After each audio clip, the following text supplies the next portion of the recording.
Na continuidade, irmãos, do nosso curso de Teologia Sistemática 1, nós vamos agora para a unidade número 3 e estudaremos a existência e a cognoscibilidade de Deus.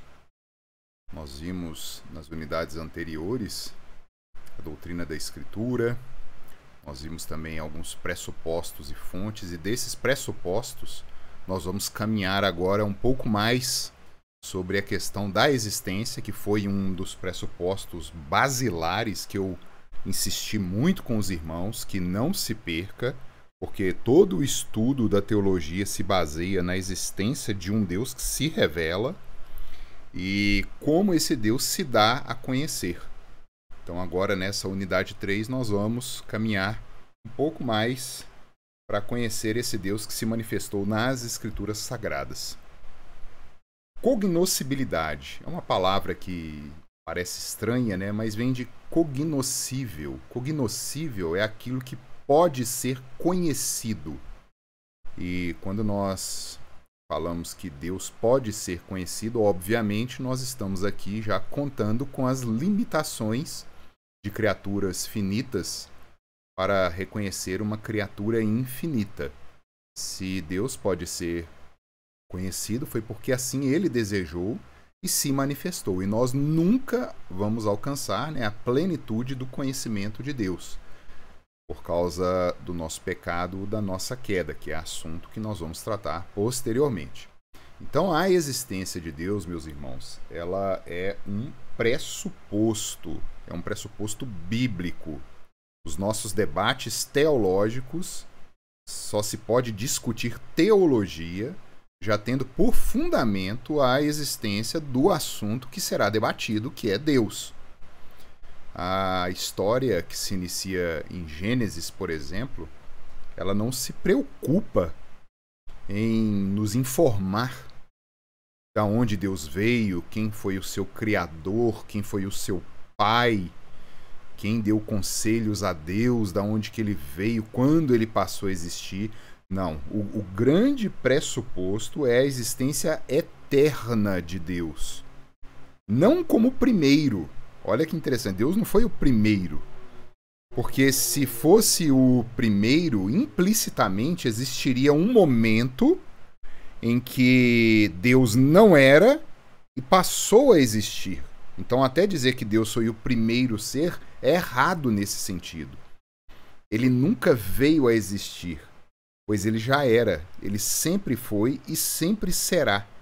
Então este é o ponto axiomático, a existência de Deus, e ele se deu a conhecer.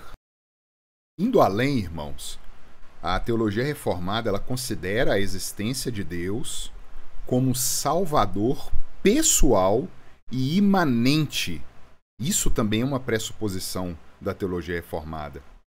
Mas a existência de Deus como criador, ela é razoável, ela é plausível, ela é provável, inclusive no campo natural.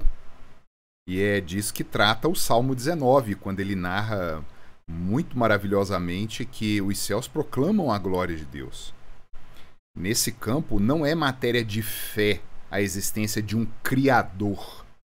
E aqui eu não afirmo desse criador pessoal, salvador e imanente.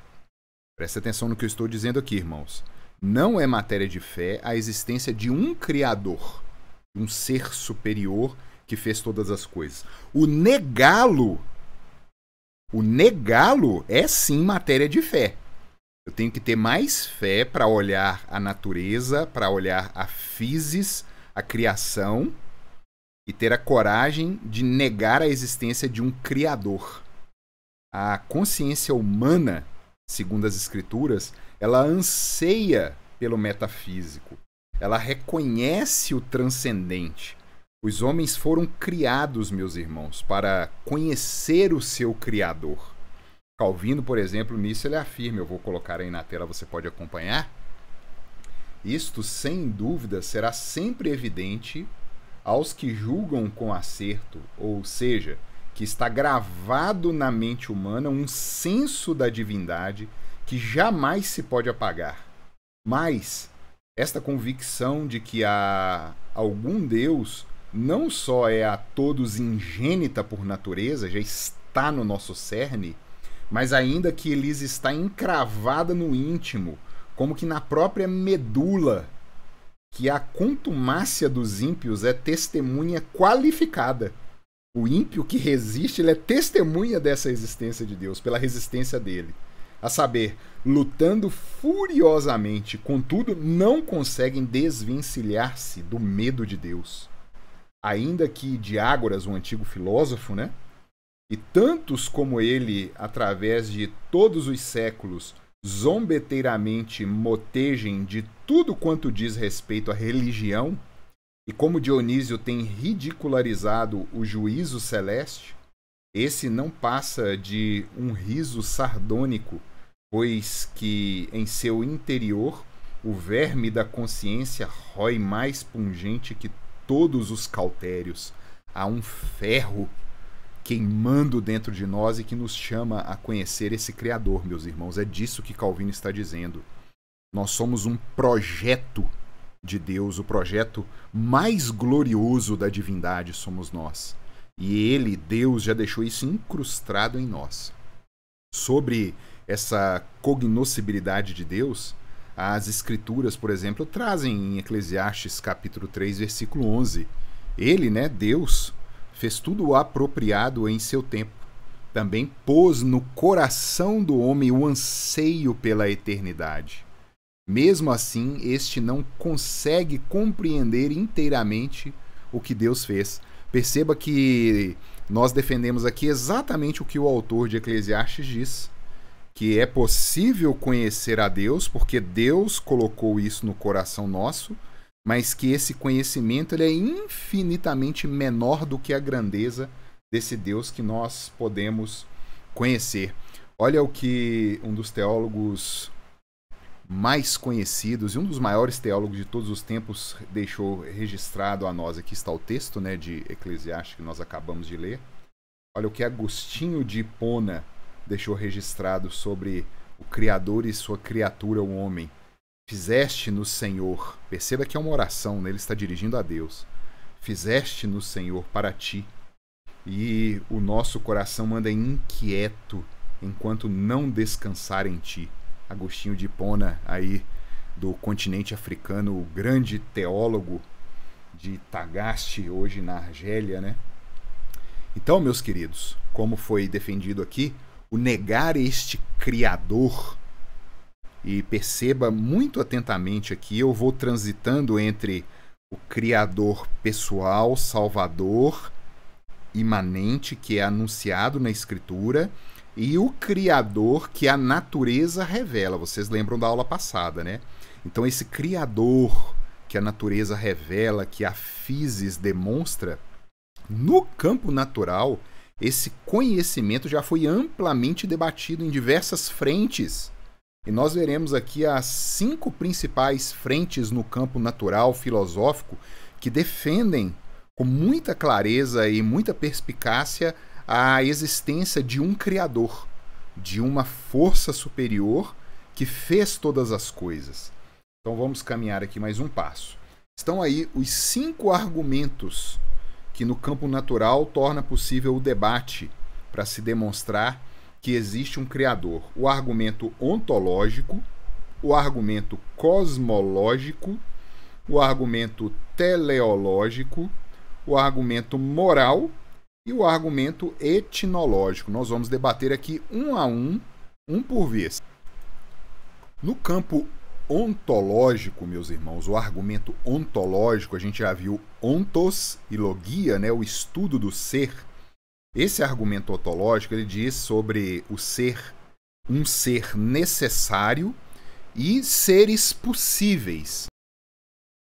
Então, o que isso significa? Esse argumento ele compara os seres, as criaturas que podem ser e podem não ser.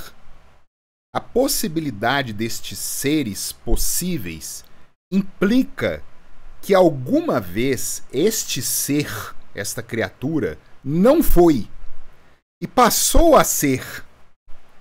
e ainda vem a não ser novamente. Olha que coisa mais filosófica, né? Mas vamos tentar aqui destrinchar isso aqui, né? Ele diz então que existem seres que não foram em uma época, eles passaram a existir em uma determinada época e deixarão de ser novamente. É mais ou menos os nossos filhos, né? Eles não existiam, eles vieram a existir. Eu, no meu caso pessoal, né, o professor que vos fala, eu tive uma filha e ela veio a morrer. Houve uma época que ela não existia, ela veio a existir e passou a não existir nesse nosso plano natural mais. Mas, meus irmãos, do nada, nada vem. O nada não faz nada. E é por isso que estes seres possíveis, né, que não foram, que vieram a ser e voltam a não ser novamente, eles dependem de um ser necessário. É necessário um ser para fundamentar a existência desses seres que são possíveis. Daí vem essa necessidade de um criador. Um criador é necessário para os seres possíveis. Sem esse ser necessário, é impossível que seres possíveis venham à existência. Isso é o que defende o argumento ontológico. É na base da lógica isso aqui. O segundo argumento é o argumento cosmológico. Cosmos, que é o universo, né, tudo, e logia, estudo do universo. O universo, meus irmãos, ele veio a existir. E possui uma causa, que nós entramos na questão de causa-efeito. O que causou algo e o efeito que isso provocou. Então há uma causa primeira para a existência do universo. A causa eficiente, aquilo que colocou as coisas para rodar. Respeito ao efeito que este motor imóvel acarreta. A percepção da ordenação das coisas em causas e efeitos permite averiguar, meus irmãos, que não há efeito sem causa. Algo aconteceu porque algo anterior a ela causou o seu efeito. Dessa forma, igualmente, nós vamos retrocedendo ao infinito. Exemplo, eu, Ricardo, o professor que vos fala, estou aqui. Quem me causou, em grosseiras linhas, né, foi meu pai e minha mãe. O meu pai foi causado pelos meus avós, os meus avós pelos meus bisavós, e assim nós vamos retroagindo ao infinito. E teremos uma causa primeira. Não poderíamos, se não chegar a uma causa eficiente que dá início ao movimento de todas as coisas, esse motor imóvel que a lógica defendeu. Então esse argumento da onde veio o primeiro fato, que nós muito bem sabemos em Gênesis 1:1, no princípio criou Deus os céus e a terra. A Escritura nos revela. Esse argumento cosmológico, ele vem para o campo natural, fora do campo da fé. Qual foi a primeira causa eficiente de todas as coisas? É isso que defende o argumento cosmológico. Partindo, meus irmãos, para o terceiro argumento, nós temos o argumento teleológico. Preste atenção, não é teológico, é teleológico. Essa palavra teleo, ela vem do termo grego telos, que significa finalidade, propósito, o fim, não no fim de extinção, mas o fim de qual é a finalidade das coisas. Então esse argumento ele demonstra que há um governo supremo regendo todas as coisas, há um propósito em todas as coisas que existem. Esse argumento ele fala da questão da ordem e finalidade que essa suprema inteligência governa todas as coisas. No mundo há ordem, meus irmãos. Quando nós observamos a criação, os átomos, as moléculas, as células, os seres mais organizados, os anfíbios, os peixes, as aves, os mamíferos, nós, o universo, os astros, o sol, a ordem em tudo. Tudo está bem conectado e ordenado. É simplesmente absurdo defender que o caos cria ordem. Todas essas coisas, essa suprema inteligência dispõe de forma organizada racionalmente. E é isso que evidencia a intencionalidade da existência de cada ser. Há uma intenção na criação. Há um telos, há uma finalidade em cada ser que existe, do microscópico ou subatômico ao macroscópico, a maior estrela que a gente pode vislumbrar em todo o universo. Há propósito para todas as coisas. Esse é o argumento teleológico. Partindo, irmãos, para o nosso quarto argumento natural, né, da existência de um Deus, nós temos o argumento moral. O argumento moral, ele diz que simplesmente existe um padrão, um paradigma a ser seguido, e esse paradigma carece de um legislador. É necessário alguém para nos dizer o que é certo e o que é errado.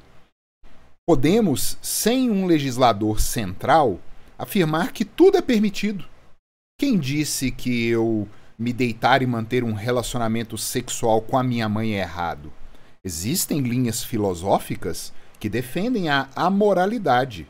Defendem que o homem é um super-homem e que não há limites, não há empecilhos para suas vontades. É o que disse o famoso escritor russo. Se Deus não existe, tudo é permitido. Quem será o legislador principal? Sem Deus, meus irmãos, o valor da vida, ele simplesmente rui. Não há um valor intrínseco na vida humana, não há um valor na própria vida humana, se não houver esse legislador. Seremos como meros amontoados de células, um naco de carne, que pode ser inclusive exterminados se não atenderem a determinados interesses. Nós já vimos isso acontecendo na história. Então há um argumento moral, um legislador central, e o valor de todas as coisas, e principalmente o valor do homem, é derivado desse legislador central, que é Deus. Deus é que diz qual é o nosso valor. E ele nos diz, o nosso valor vem porque somos imagem e semelhança dele. Então o nosso valor, ele é derivado.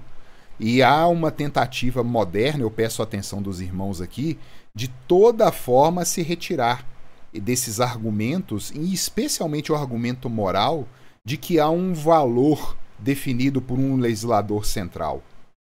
O homem determina o valor dele. É aquela famosa frase do filósofo Jean-Paul Sartre, que diz que eu devo existir primeiro para depois saber a essência que eu tenho. Eu vou definir o que eu sou, mas eu preciso viver. Ele elimina completamente esse valor que vem derivado de Deus a nós. E, meus irmãos, por isso que nós podemos observar a loucura do homem moderno quando nós vamos, por exemplo, em uma prisão, em uma carceragem, e vemos como os detentos são tratados. Essa visão moderna vai enchendo a cabeça da sociedade, e quando ali um policial, infelizmente, olha para um encarcerado, ele não vê nada além de um animal, de um naco de carne ali. Mas não é. Ele é imagem e semelhança de Deus, a despeito do que ele tenha feito. Esse argumento moral, ele é válido, porque não fomos nós que criamos, é Deus quem o determinou, e ele deve ser respeitado a despeito de circunstâncias, meus irmãos. E, por quinto e último, nós temos aqui o argumento etnológico, que diz respeito aos povos. É essa busca dessa divindade, desse princípio, desse motor, desse legislador. E essa busca é um fenômeno mundial, meus irmãos. Todas as culturas manifestam este fenômeno. Todo povo, língua, tribo e nação. É o que nós vimos aqui Agostinho falando. Deus nos fez para ele. E há o mesmo sangue correndo aqui nas minhas veias, há o mesmo sangue correndo nas veias dos irmãos e nas veias de qualquer homem que pisa neste mundo. E o mesmo Espírito está em nós, meus irmãos. Nós somos humanos, nós temos uma unidade. E por ser humano, nós temos essa necessidade, esse fenômeno da divindade vai ser manifesto. João Calvino, ele diz nas Institutas dele o seguinte: portanto, vou colocar na tela para os irmãos, portanto, visto que desde o começo do mundo não tem havido nenhuma região, nenhuma cidade, em resumo, nenhuma família que pudesse viver sem religião, Nisto descansa a tácita confissão de que o sensus divinitatis está inscrito nos corações de todos os homens. Todo homem irá manifestar essa busca em qualquer lugar, em qualquer povo, em qualquer tribo, em qualquer comunidade. Meus irmãos, Deus é incompreensível, mas Deus é cognoscível, meus irmãos. Ele pode ser conhecido, ele se deu a conhecer. Deus é transcendente, meus irmãos. O que é transcendente? Está fora do nosso campo natural, da physis. Ele está na metaphysis, além da matéria, além do natural. Mas Deus também é imanente. Ele vem e se mostra nesse campo natural, na physis, ao contrário do que nós vimos nas aulas anteriores. Ele se dá a conhecer. Ele é o totalmente outro. E aqui até os neo-ortodoxos acertam, né? Só que Deus, ele é além do totalmente outro. Ele está com aquele que está abatido de espírito e contrito de coração, meus irmãos. A palavra dele diz isso. Não há, meus queridos, o que se comparar o Senhor. Para a gente ter algum parâmetro, a gente muitas vezes usa, né, de comparações, de categorias, mas Deus, ele é singular. Deus, ele é único. Mas ao mesmo tempo em que ele é singular, ele é único, ele se dá a conhecer aos homens pela sua criação e pela consciência do próprio homem. Oh, meus irmãos, Deus está totalmente fora do nosso campo de cogitação para chegarmos nele de forma pactual. Olha o que Jó diz no capítulo 4, versículos 18 e 19. Se Deus não confia em seus servos, se vê erro em seus anjos e os acusa, quanto mais nos que moram em casas de barro, falando de nós, meus irmãos, cujos alicerces estão no lodo, são mais facilmente esmagados que uma traça. É Deus falando de nós. E como nós vamos especular para tentar chegar à mente de Deus? No muito nós sabemos que existe esse Deus que criou os céus e terra, porque ele se deu a conhecer na criação, como já vimos. Ele se dá a conhecer. Deus não pode ser conhecido, meus queridos, em sua essência. Ele só pode ser conhecido em seus feitos, aquilo que ele se manifestou a nós nas obras das suas mãos. Para Calvino, meus irmãos, Deus, nas profundezas do seu ser, é insondável. Paulo fala isso em Romanos capítulo 8. Sua essência, diz Calvino, é incompreensível. Desse modo, a sua divindade escapa totalmente aos sentidos humanos. O que nós vamos fazer, meus queridos, com os nossos olhos, os nossos ouvidos, a nossa língua para sentir um gosto, o nosso tato, a nossa mão para pegar alguma coisa, os nossos ouvidos, né, para ouvir? Nós precisamos dessas faculdades restauradas em nosso espírito. Nós precisamos, meus queridos, dos olhos do espírito, dos ouvidos do nosso espírito. Aqui eu estou usando de uma metáfora, obviamente, né? Mas é a metáfora mais certa que existe. Porque após a queda nós ficamos cegos, surdos, aleijados, incapazes de chegar até esse Deus. Todos aqueles milagres que Jesus operava enquanto esteve no nosso meio, mostrando o seu infinito poder e que ele era Deus pisando na terra, eles tinham uma finalidade muito maior do que meramente colocar o coxo para andar, o surdo para escutar e os cegos para verem. Ele queria demonstrar que aquele que fazia isso no campo natural, no campo da matéria, é o mesmo e o único que faz no campo espiritual, restaurando a nossa comunicação com ele mesmo. Oh, meus irmãos, Deus é insondável em sua essência. E daqui decorre, meus queridos, que Deus se revela, e eu fortaleço a nossa argumentação e as questões que nós vimos nas unidades anteriores. Deus se revela nas Escrituras, porque é palavra dele. Ele deixou esse legado a nós. Daqui decorre, meus irmãos, a necessidade dessa grandeza de Deus, da necessidade da manifestação do Criador de forma objetiva. Nós precisamos de um farol, de uma bússola. Nós precisamos de um parâmetro. E de forma clara e objetiva. Para isso as Escrituras nos foram legadas. Essa maneira escolhida por Deus, pelo nosso Criador, foi nos primeiros tempos, os tempos passados, sonhos, visões, êxtases, arrebatamentos. Durante esse período, escritores que foram escolhidos pelo próprio Deus foram registrando sua vontade e feitos. Até que o próprio Deus, que é Espírito eterno, se fez carne e habitou no meio de nós. Meus queridos, vocês têm noção da grandeza do que esse ser que nós estamos estudando tomar para si uma alma e um corpo e habitar no nosso meio, meus irmãos? Com as nossas enfermidades, com as nossas dores, as nossas aflições e sem pecado. Nós vamos ver isso mais para frente. A maior comunicação, a maior missão já feita nesse universo, a mais clara revelação do ser de Deus foi Jesus Cristo, homem, o próprio Deus. Ele esteve diante, o apóstolo João registra nas suas cartas aquilo que nós vimos, que nós apalpamos. Eles ouviram Jesus, eles cheiraram Jesus, eles tocaram a Jesus Cristo. A expressão exata do ser divino, de cuja boca saiu a plenitude de toda a lei, de toda a vontade de Deus. A maneira exata de se interpretar aquilo que foi dito e registrado durante os 1000 anos, considerando aqui, 1400 anos em Moisés, quando começou o registro bíblico, até Malaquias, o ano de 400 a.C. Durante esses 1000 anos de registro, veio Deus, o dono do registro, Jesus Cristo, e pisou nessa terra. E estava sendo consumado ali, no que ficou conhecido como o Novo Testamento. Deus se fez matéria e andou no nosso meio, irmãos. Esse Deus que nós vimos aqui, da sua grandeza, e que se dava a conhecer de forma que os homens pudessem vislumbrar um Criador e deixá-los por isso indesculpáveis. Ninguém pode dizer que não conheceu a Deus.